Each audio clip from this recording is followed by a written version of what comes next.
ಎಲ್ಲರಿಗೂ ನಮಸ್ಕಾರ. ಥರ್ಡ್ ಎಕ್ಸ್ಪೀರಿಯನ್ಸ್ಗೆ ಸ್ವಾಗತ. ಇಂಟ್ರೊಡಕ್ಷನ್ ಬೇಕಾ? ಖಂಡಿತ ಬೇಡ. ಡಾಕ್ಟರ್ ರಾಜ್ಕುಮಾರ್ ಅಂದರೆ ಯಾರಿಗೆ ಗೊತ್ತಿಲ್ಲ? ನಾವು ಮಿಲೇನಿಯಲ್ಸ್ ಇದ್ದೀವಲ್ಲ, ನಮ್ಮ ಅರ್ಧ ಬಾಲ್ಯ ರೂಪುಗೊಂಡಿದ್ದೇ ಇವರ ಸಿನಿಮಾಗಳನ್ನ ನೋಡ್ತಾ.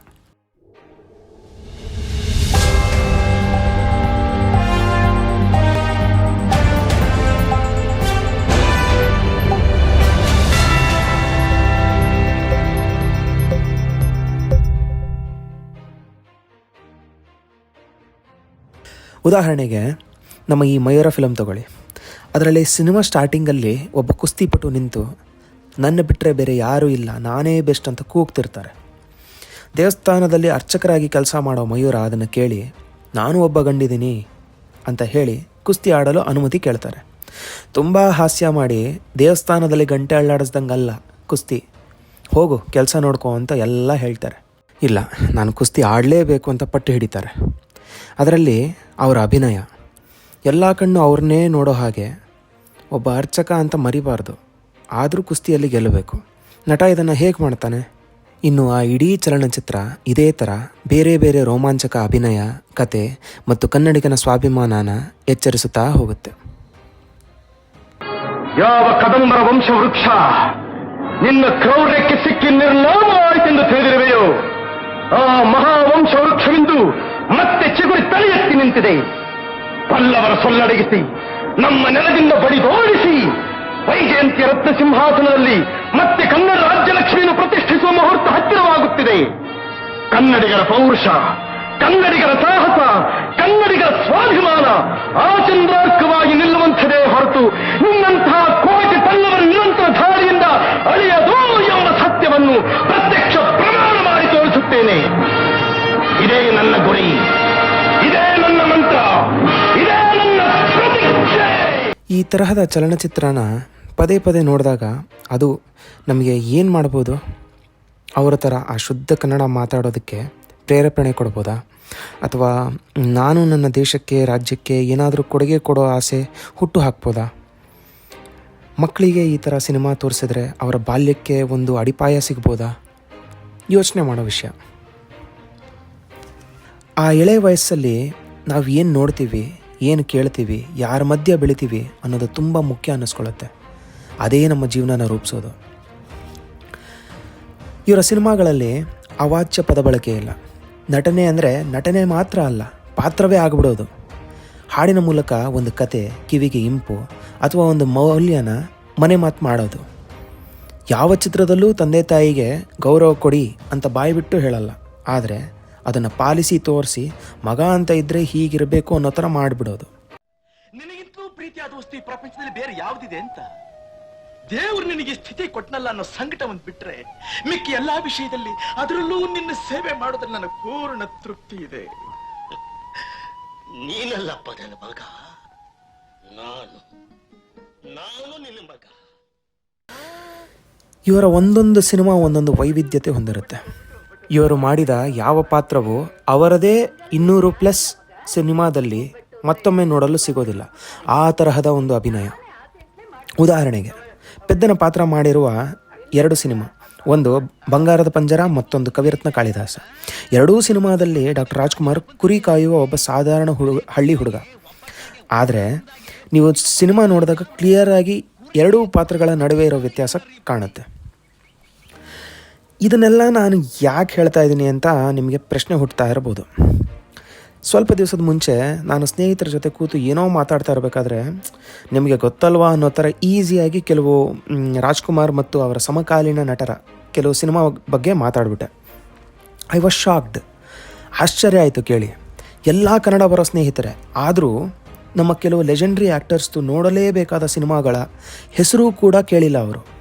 ಯಾಕೆ ಅಂತ ಕೇಳಿದಾಗ ಅವ್ರ ಉತ್ತರ ಸಿಂಪಲ್. ಹಳೆಯ ಕಾಲದ ಮೂವೀಸ್ ಬೋರಿಂಗ್ ಇರುತ್ತೆ, ಬ್ಲ್ಯಾಕ್ ಆ್ಯಂಡ್ ವೈಟ್ ಇರುತ್ತೆ, ಪಿಕ್ಚರ್ ಕ್ವಾಲಿಟಿ ಲೋ ಇರುತ್ತೆ, OTT ಪ್ಲ್ಯಾಟ್ಫಾರ್ಮಲ್ಲಿ ಸಿಗಲ್ಲ, ಈಗಿನ ಥರ ಡ್ಯಾನ್ಸ್ ಇರಲ್ಲ, ಈಗಿನ ಥರ ಫೈಟ್ ಇರಲ್ಲ, ಈಗಿನ ಥರ ಅದಿರಲ್ಲ ಇದಿರಲ್ಲ. ನನ್ನ ಪ್ರಶ್ನೆ, ಕಂಪ್ಯಾರಿಸನ್ ಯಾಕೆ ಮಾಡ್ತೀರಾ ಕಂಪ್ಯಾರಿಸನ್ನು? ಹಾಗೆ ಕಂಪೇರ್ ಮಾಡೋದೇ ಆದರೆ ಕಪಿಲ್ ದೇವ್, ಸಚಿನ್ ತೆಂಡೂಲ್ಕರ್ ಮತ್ತು ಜಾಂಟಿ ರೋಡ್ಸ್ ಇವರ ಕ್ರಿಕೆಟಿಂಗ್ ಇವತ್ತಿಗೆ ಔಟ್ಡೇಟೆಡ್ಡಾ? ಅವರ ಲೆಗಸಿ ಕಂಟಿನ್ಯೂ ಆಗಲ್ವಾ? ಅವರು ಇಲ್ಲದೆ ಕ್ರಿಕೆಟ್ ಈ ಮಟ್ಟಕ್ಕೆ ನಿಲ್ತಿತ್ತಾ ಅಥವಾ ಬೆಳಿತಿತ್ತಾ? ಸಚಿನ್ ಅವರು ಬ್ಯಾಟಿಂಗ್ ಮಾಡಿರೋ ಅಷ್ಟು ರೆಕಾರ್ಡ್ಸ್ನ ಬರೋ 10-15 ವರ್ಷಗಳಲ್ಲಿ ಯಾರಾದರೂ ಬೀಟ್ ಮಾಡೇ ಮಾಡ್ತಾರೆ. ಯಾಕಂದರೆ ಎಲ್ಲ ಫೀಲ್ಡಲ್ಲೂ ಅಪ್ಗ್ರೇಡ್ ಆಗ್ತಾ ಇದ್ದೀವಿ. ಆ ಥರ ಡೆಡಿಕೇಟೆಡ್ ಆಟಗಾರರು ಬಂದೇ ಬರ್ತಾರೆ. ಈಗಿನ ಕಾಲದಲ್ಲಿ ಆವಾಗ ಮಾಡಿದ್ದಕ್ಕಿಂತ ಸುಲಭವಾಗಿ ಮಾಡ್ಬೋದು, ಟೆಕ್ನಾಲಜಿ ಇದೆ. ಆದರೆ ಆವಾಗ ಆ ಹೊಸ ಆಟಗಾರನ ನಾವು ದ ಗಾಡ್ ಆಫ್ ಕ್ರಿಕೆಟ್ ಅಂತ ಕರೆಯಲ್ಲ ಅಂತ ಅನಿಸುತ್ತೆ. ಸಚಿನ್ ವಿಶ್ವದಲ್ಲೂ ಅದೇ. ಯಾವುದೇ ವಿಡಿಯೋ ಕ್ಲಿಪ್ ನೋಡಿ ಎಲ್ಲ ಹಳೆಯದೇ, ವಿಡಿಯೋ ಕ್ವಾಲಿಟಿ ಲೋ ಇದೆ, 10 ಬಾರಿ ರೀಪ್ಲೇ ಮಾಡಿ ತೋರಿಸೋ ಟೆಕ್ನಾಲಜಿ ಇಲ್ಲ, ಇನ್ಸ್ಟಾಗ್ರಾಮ್ ಇಲ್ಲ, ಟ್ವಿಟರ್ ಪೇಜ್ ಇಲ್ಲ, ಫ್ಯಾನ್ ಪೇಜ್ ಇಲ್ಲ. ಆದರೂ ಅವಾಗಲೇ ಗಾಡ್ ಆಫ್ ಕ್ರಿಕೆಟ್ ಅಂತ ಕರೆಸ್ಕೊಂಡಿದ್ರು. ನಿಮಗೆ ಈ ಇಂಗ್ಲೀಷಲ್ಲಿ ನಾಸ್ಟಾಲ್ಜಿಯಾ ಅಂತ ಒಂದು ಪದ ಇದೆ. ಅಂದರೆ ಹಳೇದು ಮತ್ತೆ ಎದುರುಗಡೆ ಬಂದು ನಿಂತಾಗ ಒಂದು ಅನುಭವ ಆಗುತ್ತಲ್ಲ, ಆ ಅನುಭವಕ್ಕೆ ಅವರು ನಾಸ್ಟಾಲ್ಜಿಯಾ ಅಂತ ಕರೀತಾರೆ. ನನಗೆ ಪರ್ಸ್ನಲಿ ಈ ಕಣ್ಣಂಚಿನ ಈ ಮಾತಲಿ ಏನೇನು ತುಂಬಿದೆ, ಕವಿ ಕಾಣದ ಶೃಂಗಾರದ ರಸಕಾವ್ಯ ಇಲ್ಲಿದೆ. ನಾದಮಯ ಈ ಲೋಕವೆಲ್ಲ ನಾದಮಯ, ಕೊಳಲಿಂದ ಗೋವಿಂದ ಆನಂದ ತಂದಿರಲು, ನದಿಯ ನೀರು ಮುಗಿಲ ಸಾಲು ಮುರಳಿಯ ಸ್ವರದಿ ಬೆರೆತು ಚಲನೆ ಮರೆತು ನಿಂತಿರಲು ನಾದಮಯ. ಆಮೇಲೆ ದ ಫೇಮಸ್ ಆಡಿಸಿ ನೋಡು ಬೀಳಿಸಿ ನೋಡು ಉರಳಿ ಹೋಗದು, ಏನೇ ಬರಲಿ ಯಾರಿಗೂ ಸೋತು ತಲೆಯ ಬಾಗದು, ಎಂದಿಗೂ ನಾನು ಹೀಗೆ ಇರುವೆ ಎಂದು ನಗುವುದು, ಹೀಗೆ ನಗುತ್ತಲಿರುವುದು. ಆಡಿಸಿ ನೋಡು ಬೀಳಿಸಿ ನೋಡು ಉರುಳಿ ಹೋಗದು. ಈ ಹಾಡುಗಳನ್ನ ಕೇಳ್ತಿದ್ರೆ ಬಾಲ್ಯ ನೆನಪಾಗುತ್ತೆ. ಸ್ಕೂಲಲ್ಲಿ ಪರ್ಫಾರ್ಮ್ ಮಾಡ್ರೆ ಅದು ಯಾವುದೋ ಪರ್ಫಾರ್ಮೆನ್ಸ್ ನೆನಪಾಗುತ್ತೆ. ಒಂದು ಭಾನುವಾರ ಸಂಜೆ ಇಡೀ ಮನೆಯವರೆಲ್ಲ ಕೂತು ಕಾಲ ಕಳೆದಿದ್ದು ನೆನಪಾಗುತ್ತೆ. ಹೀಗೆ ನೆನೆಸ್ಕೊಂಡು ಖುಷಿ ಆಗ್ತಾ ಇರುತ್ತೆ. ಈ ಖುಷಿ ಮತ್ತು ಸಂತೋಷ ನಮ್ಮ ಈಗಿನ ಹೊಸ ಪೀಳಿಗೆಗೆ ಇದೆಯಾ?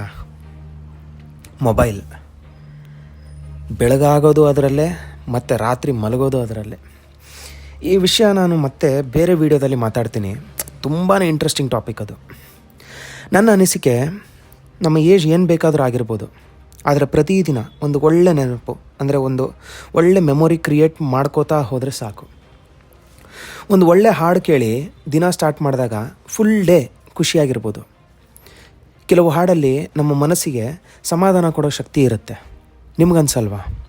ಹಾಗೆ ಒಂದು ಸಿನಿಮಾ ನೋಡಿ ನಾವು ನಮ್ಮ ಜೀವನದಲ್ಲಿ ಏನಾದರೂ ಬದಲಾಯಿಸ್ಕೊತೀವಿ ಅಂತ ಅಂದರೆ, ಅಥವಾ ಏನಾದರೂ ವ್ಯಾಲ್ಯೂ ಕ್ಯಾರಿ ಮಾಡ್ತೀನಿ ಸಿನಿಮಾ ನೋಡಾದಮೇಲೆ ಅಂತಂದರೆ, ನಿಮ್ಮ ಮೊದಲ ಆಪ್ಷನ್ ಡಾಕ್ಟರ್ ರಾಜ್ಕುಮಾರ್ ಆಗಿರ್ತಾರೆ. ಇವರಿಗೆ ಬಂದಿರೋ ಪ್ರಶಸ್ತಿಗಳ ಪಟ್ಟಿ ಒಂದು ಸರಿ ನೋಡಿಬಿಡೋಣ. Padma Bhushan, Dada Saheb Phalke award, Karnataka Ratna, national award for best actor ಮತ್ತು ಬೆಸ್ಟ್ ಮೇಲ್ ಪ್ಲೇಬ್ಯಾಕ್ ಸಿಂಗರ್. ಈ ಕಾಂಬಿನೇಷನ್ ಇದೆಯಲ್ಲ, ಇದು ಎಲ್ಲರಿಗೂ ಸಿಗೋದಿಲ್ಲ. ಇದು ಒಂಥರ ರೇರ್ ಕಾಂಬಿನೇಷನ್.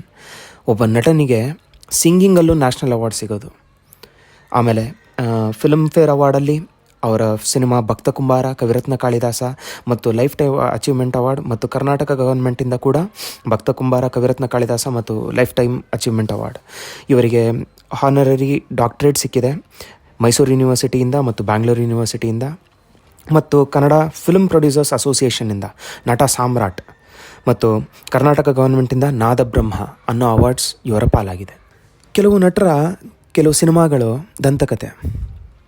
ಅದು ಎಲ್ಲ ಸಮಾಜಗಳಿಗೂ, ಎಲ್ಲ ಪೀಳಿಗೆಗಳಿಗೂ ಮತ್ತು ಎಲ್ಲ ವಯಸ್ಸಿನವರಿಗೂ ಸ್ಫೂರ್ತಿ ತುಂಬುತ್ತೆ. ಜಸ್ಟ್ ಮಿಯರ್ ಎಂಟರ್ಟೈನ್ಮೆಂಟ್ ಅಂದರೆ ಬರೀ ಮನರಂಜನೆಗಾಗಿ ಮಾಡಿದ ಸಿನಿಮಾಗಳು, ಒಂದು ಸರಿ ನೋಡಿದ್ರೆ ಸಾಕು ಅನ್ನೋ ಥರ ಸಿನಿಮಾಗಳನ್ನ ಆದಷ್ಟು ನಾನು ಪ್ರಮೋಟ್ ಮಾಡೋಕ್ಕೆ ಹೋಗಲ್ಲ.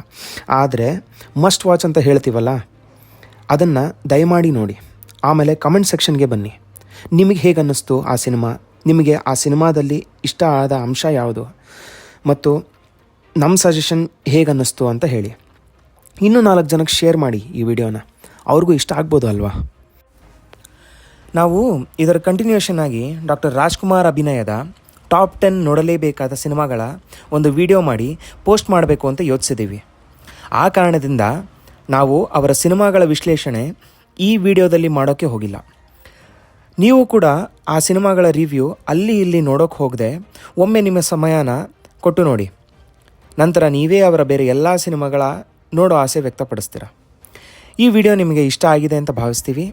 ಇದರೊಂದಿಗೆ ಈ ವಿಡಿಯೋ ಮುಕ್ತಾಯ ಮಾಡೋಣ. ಎಲ್ಲರಿಗೂ ಹೃತ್ಪೂರ್ವಕ ಧನ್ಯವಾದ.